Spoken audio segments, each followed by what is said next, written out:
I wrote about the story of Notre Dame and its preservation in my first and second books on international architectural preservation practice.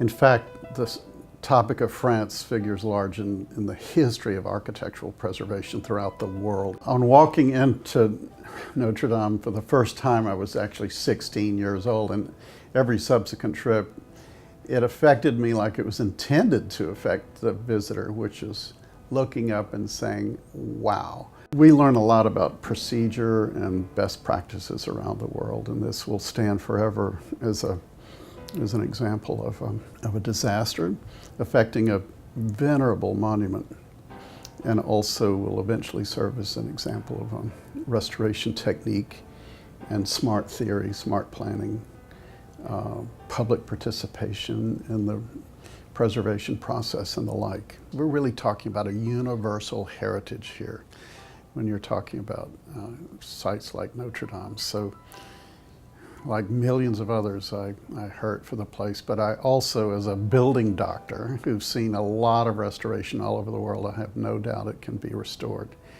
Not to be quite the same, but it can be restored to function and look like it was intended to look. So it'll be a lot of time and a lot of money, but if they built it in the first place, they can sure restore it.